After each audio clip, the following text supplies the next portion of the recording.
Fatima college touch చేసే దమ్ము రంగనాథ్కి లేదనేది సోషల్ మీడియాలో తీవ్రంగా ప్రచారం జరుగుతుంది. అసలు ఎందుకు ఫాతిమా కాలేజీని అకాడమిక్ ఇయర్ అయిననే కూల్చివేస్తామని మీరే చెప్పారు, కానీ దాని జోలికి ఎందుకు వెళ్ళలేకపోతున్నారు? మంగళ్య షాపింగ్ మాల్ ఇప్పుడు దిల్సుఖ్ నగర్ మెయిన్ రోడ్ లో జూలై 17న గ్రాండ్ ఓపెనింగ్. రైట్, మీకు ఫాతిమా కాలేజ్ దాని గురించి నేను ఒకసారి హైకోర్టు ఏం చెప్పిందో ఒకసారి మీకు అది స్క్రీన్ మీద కూడా వేస్తాను. ఒకసారి మీకు అది నవీన్ ఇఫ్ పాసిబుల్ ఒకసారి ఫాతిమా కాలేజ్ గురించి అది ఒకసారి రైట్ ఒక్కసారి ఇది పైకి వెళ్తారా కొంచెం పైన స్లోగా ఇక్కడ ఆపండి. రైట్, సో ఇది హైకోర్టులో ఫైల్ చేసిన ఒక రిట్ పిటిషన్ అండి. ఒక అడ్వకేట్ ఫైల్ చేసి దాని మీద హైకోర్టు ఇచ్చిన డైరెక్షన్స్ 30th April ఇచ్చిన డైరెక్షన్. సో ఇది చూస్తే కనుక మీరు చూస్తుండండి, ఇది దీంట్లో ఈ రిట్ పిటిషన్లో జస్టిస్ శ్రవణ్ కుమార్ గారు వారు ఇచ్చిన డైరెక్షన్స్లో టేకింగ్ ఇన్ టు కన్సిడరేషన్, నేను అది ఆ ఎల్లో పోర్షన్ పైన ఉన్నటువంటి చదువుతున్నాను ఆ para. Taking into consideration the submissions made by the learned standing counsel appearing for the official respondents on 13/4/2026, this court directed the respondents number 2 and 3 to take appropriate steps by directing the revenue and irrigation officials to make a joint survey of the Salkam Cheruvu by identifying and fixing the FTL limits, buffer zone, and thereafter proceed and prepare a detailed report affecting all unauthorized constructions made within the buffer zone and FTL limits of the said Salkam Cheruvu, and give necessary directions to the respondent number 4 అంటే హైడ్రాకి to notifying the said చెరువు and issue final notification with in a period of 2 weeks. అంటే దాన్ని మీరు చూస్తే కనుక ఆ జడ్జిమెంట్లు ఇచ్చిన direction చాలా స్పష్టంగా సల్కం చెరువు దాన్ని మీరు జాయింట్ ఇన్స్పెక్షన్ చేయండి. ఎవరు చేయాలి? ఇరిగేషన్ అండ్ రెవెన్యూ అధికారులు మీరు జాయింట్ ఇన్స్పెక్షన్ చేసి ఆ ఇన్స్పెక్షన్ రిపోర్ట్ని మీరు జిహెచ్ఎంసీ కమిషనర్ ద్వారా హైడ్రాకి పంపించండి. హైడ్రా నోటిఫై ఇమీడియట్గా ఆ ఇచ్చిన రిపోర్ట్ని యథాతథంగా 2 వారాల్లో పబ్లిష్ చేయాలి అని చెప్పి ఇచ్చిన డైరెక్షన్. సో జరిగింది ఏంటి, 2014 ఆ టైంలో జరిగిన ప్రిలిమినరీ నోటిఫికేషన్లో అప్పుడు ఓవైసీ కాలేజ్ ఏరియా ఏదైతే ఉన్నదో అది ఎఫ్టీఎల్గా అప్పుడు చూపిస్తూ వచ్చింది. మన పాత ఎఫ్టీఎల్ మ్యాప్ చూస్తే కనుక ఉంటుంది. Preliminary notification December 2014. ఈ కాలేజు December 2014 నుంచి దాదాపు 2018-20 దాకా కూడా కన్స్ట్రక్షన్ అయిపోయింది. అంటే జరుగుతున్నది, మధ్యలో కాలేజ్ కొన్ని పోర్షన్స్ అంత కన్స్ట్రక్షన్ అయింది. 2018లో మిషన్ కాకతీయలో భాగంగా ఈ సల్కం చెరువు చుట్టూ కూడా ఒక రింగ్ బండ్, అంటే మొత్తం ఒక కట్ట తయారైంది. కట్టేశారు, చెరువు చుట్టూ కట్టేసినప్పుడు అప్పటిదాకా ఏదైతే గనక ఎఫ్టీఎల్ లెవెల్ అదే ఉంటుంది, కానీ ఎఫ్టీఎల్ స్ప్రెడ్ అంటే మారిపోద్ది, ఎఫ్టీఎల్ ఏరియా మారిపోద్ది అనమాట. సో ఎప్పుడైతే హైకోర్టు వాళ్ళని ఇన్స్పెక్ట్ చేసి మీరు అక్కడ జాయింట్ సర్వే చేసి ఆ రిపోర్ట్ ఇవ్వాలన్నప్పుడు న్యాచురల్గా ఎఫ్టీఎల్ స్ప్రెడ్ ఏరియా మారిపోతుంది కదా, ఎందుకంటే బండ్ ఉంది అక్కడ. బండ్ ఉన్నప్పుడు ఆ బండ్ రిపోర్ట్ వాళ్ళు ఇచ్చారు. హైకోర్టు ఇచ్చిన డైరెక్షన్ ఏంటి, నాకు వాళ్ళు ఇచ్చిన వాళ్ళు ఇరిగేషన్ రెవెన్యూ వాళ్ళు ఇచ్చిన రిపోర్ట్ని యథాతథంగా మీరు పబ్లిష్ చేయండి, 2 వారాల్లో చేయండి అని చెప్పి ఇచ్చినారు. నేను అదే ఫాలో అయ్యి చేశాను. సో ఇప్పుడు హైకోర్టు పరిధిలో ఉంది కాబట్టి హైకోర్టు విల్ డిసైడ్ అసలు ఈ రిపోర్టు ఈ సర్వే చేసినటువంటి ఇది కరెక్టా లేదా గతంలో ఉన్నది కరెక్టా అనేది, ఇట్లా రకరకాల ఇవన్నీ ఇష్యూస్ రేపు హైకోర్టు ముందుకు వస్తాయి. ఇప్పుడు ఎగ్జాంపుల్ ఏం చెప్తున్నాను, సపోజ్ ఒక చెరువు ఉన్నది, నల్లకుంట ఫర్ ఇన్స్టెన్స్, నల్లకుంట ఉంటుంది. నల్లకుంట అనేది మీరు చూస్తే కనుక ఇది ఒకప్పుడు అది చెరువు కింద చూపిస్తారు ఒక సర్వే ఆఫ్ ఇండియా మ్యాప్లో. ఆ తర్వాత ఇప్పుడు చూస్తే కనుక అది మొత్తం ఇది కాలనీలు అన్నీ వచ్చేసి ఉంటాయి. సో ఎప్పుడు మ్యాప్ తీసుకోవాలి ప్రామాణికంగా అనేది కూడా కొంత కన్ఫ్యూషన్, గ్రే ఏరియాస్ ఉన్నాయన్నమాట. సో ఇక్కడ హైకోర్టు డైరెక్షనే ఏమని ఇస్తున్నది, మీరు ఆ బండు అది ఉన్నది అది అంతా చెప్తూనే మీరు సర్వే చేసి సర్వే రిపోర్ట్ని ఇరిగేషన్ వాళ్ళు ఇచ్చిన దాన్ని ఎఫ్టీఎల్ మార్క్ చేయండి అని చెప్పి చెప్తున్నాను. మేము అదే చేసింది. అంటే అక్కడ మన ఎప్పుడో చూశాను, ఎవరో ఇక్కడే ఆర్టీవీలో ఒక ప్రజాప్రతినిధి ఎవరో మాట్లాడుతూ అన్నారనమాట, ఏది రంగనాథ్ ఇష్టమైనట్టు గీతలు గీస్తున్నాడు, మారుస్తున్నాడు అని చెప్పి. ఎక్కడ హైడ్రా కానీ హైడ్రా కమిషనర్ కానీ ఓన్లీ లేక్ ప్రొటెక్షన్ కమిటీ చైర్మన్గా కింద నుంచి వచ్చిన రిపోర్ట్ని నేను పబ్లిష్ చేస్తాను నోటిఫికేషన్. అంటే పదవులు ఉంటే ఇరిగేషన్ మారిపోద్ది, రెవెన్యూ మారిపోద్ది, హైడ్రా మారిపోద్ది, అన్ని కమిషన్లు మారిపోతాయి. పదవులు ఉంటే కాదు మీరు అనేసి, అదే మీకు చెప్తున్నాను. ఒకసారి ఎంఐఎం సంబంధించిన కొన్ని డిమాలిషన్స్ అది కూడా ఒకసారి చూపిస్తారా, అది ఒకసారి చూపించండి.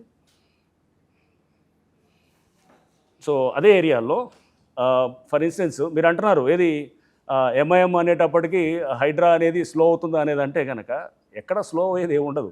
అక్కడ పరిస్థితి దీన్ని బట్టి చూస్తుంది.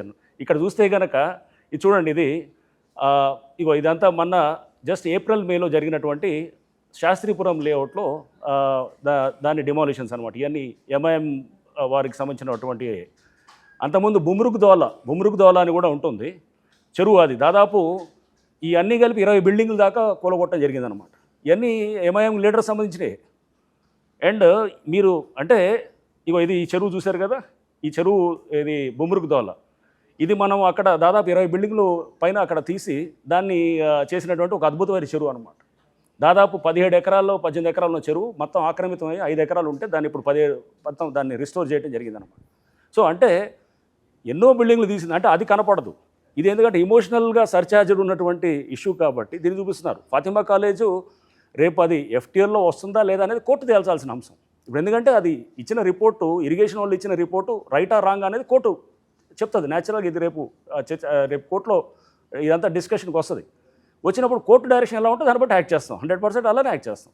కోర్టు మాకు ఏదైతే చెప్పిందో ఇగో మీరు ఇది ఇలా చేయండి అని అంటే కనుక యథాతథంగా అలానే చేస్తాం అన్నమాట. అదే ఓల్డ్ సిటీలో ఒక ఎంఐఎం నేత వచ్చి డిపార్ట్మెంట్ వాళ్ళని, రెవెన్యూ వాళ్ళని ఇష్టం వచ్చినట్టు తిట్టి ఎనికివ్వండి అని చెప్పి చెప్పరాని మాటల్లో తిట్టి పంపించి అప్పుడు కూడా హైడ్రా మీద విమర్శలు వచ్చినాయి. ఆ పార్టీ నేతలకు ఒక వర్గానికి కూడా హైడ్రా భయపడుతుందా, ఎక్కడున్నాడు రంగనాథ్, దీనికి సమాధానం చెప్పాలని ఇదంతా మీరు చూస్తున్నది ఇది చాంద్రాయణగుట్టలో విమర్శలు చేసింది. మీకు చాంద్రాయణగుట్టలో జరుగుతున్న హైడ్రా డెమోలిషన్స్. నిన్న అక్కడ లోకల్గా పెద్ద ఎత్తున కూడా అక్కడ హైడ్రా డౌన్ అని చెప్పి చేస్తున్నటువంటి నినాదాలు ఇవన్నీ. సో అంటే నేను అనేది ఇర్రెస్పెక్టివ్ ఆఫ్ కాస్టు, రిలీజియను, ప్రాంతము హైడ్రా పనిచేస్తుందని నేను చెప్పాలనుకుంటున్నాను అనమాట. దట్ ఈస్ వాట్ పాలిటిక్స్ అనేది. సో ఇప్పుడు ఇదంతా అక్కడ చాంద్రాయణగుట్టలో జరిగినటువంటిది. ఇప్పుడు ఈ 1 ఏకర్ పైన ఇది మెయిన్ రోడ్డు మీద ఉన్నటువంటి డెమాలిషన్స్ ఇది చేసి దీన్ని అంతా ఏం చేశారు తర్వాత గవర్నమెంట్ కంట్రోల్లోకి వెళ్ళి గవర్నమెంట్ దాన్ని యూటిలైజ్ చేస్తున్నారు. సో అంటే ఇది ఇవన్నీ నెరేటివ్ బిల్డింగ్.